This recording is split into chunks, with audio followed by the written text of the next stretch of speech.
video tentang elemen zat dan perubahannya. Sebelum kita masuk ke video, alhamdulillah kita memperkenalkan diri terlebih dahulu. Saya Alita Rahmania dengan nomor absen 2 dan bersama saya ada nomor absen 32, Kirana Jina Baik Asdira dengan nomor absen 19, dan Nadia Nuraini dari nomor absen 23. Saya Sena Laura Rindra nomor absen 29, dan saya Lea Rahman nomor absen 35. Selamat nonton.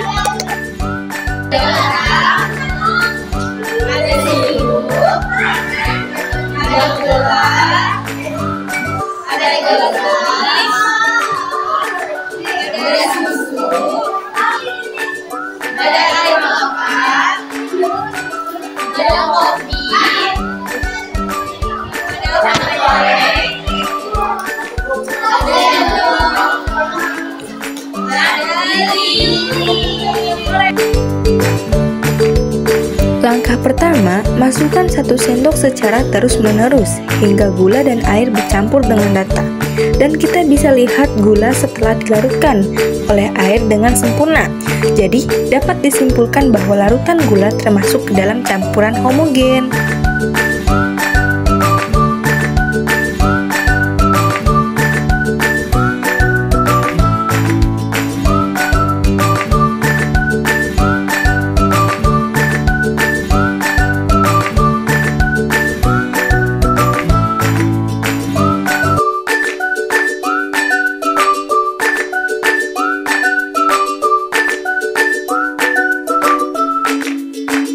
Langkah kedua, masukkan 1 sendok garam, lalu tuangkan air secukupnya. Kemudian aduk dengan merata, hingga air dan garam tercampur merata.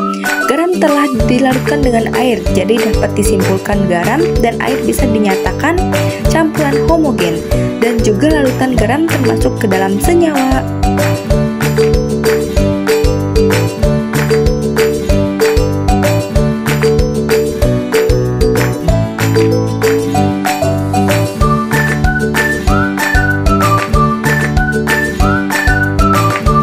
Ketiga, masukkan susu, lalu masukkan air secukupnya. Kemudian aduk dengan merata hingga air dan susu tercampur merata. Jadi susu dan air bisa dinyatakan campuran homogen dan juga larutan susu termasuk ke dalam senyawa.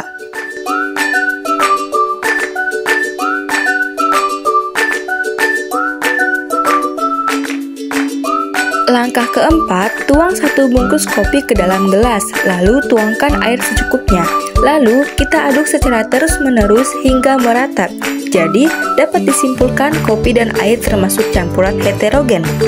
Juga, larutan kopi termasuk ke dalam senyawa.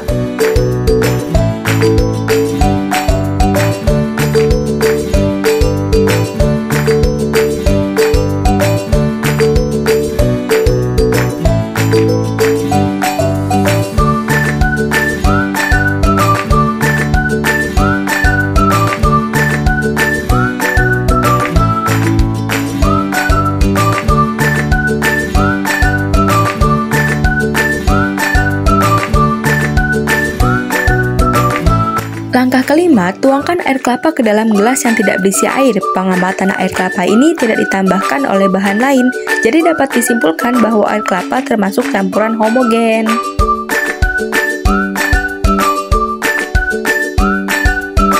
Langkah keenam, masukkan sirup dan air ke dalam gelas yang sudah berisikan air secukupnya.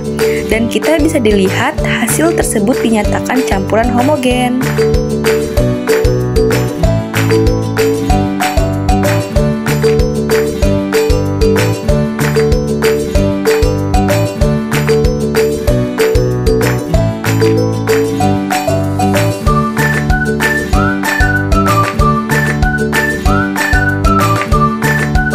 Langkah ke-7, siapkan lilin dan korek api. Nyalakan lilin dengan korek api, lalu tuangkan nila secukupnya di atas sendok makan. Kemudian tunggu sampai gulanya meleleh kecoklatan.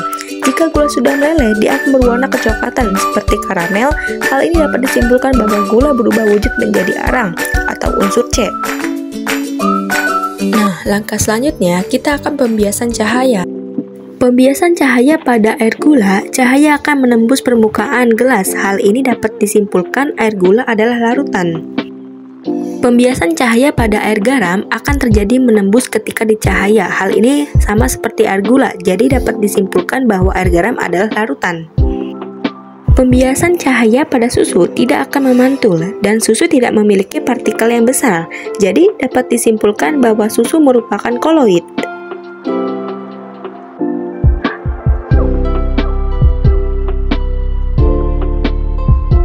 Pembiasan cahaya pada kopi, terdapat cahaya yang tidak memantul ataupun menembus permukaan gelas. Ketika kopi di pembiasan cahaya terdapat partikel besar, jadi dapat disimpulkan bahwa kopi adalah termasuk suspensi.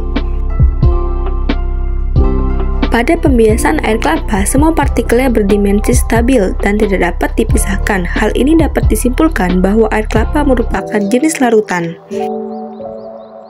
Pada pembiasan cahaya, sirup sangat jelas sekali bahwa cahaya tersebut menembus permukaan gelas dan tidak ada sedikit partikel. Hal ini dapat disimpulkan bahwa sirup termasuk jenis larutan.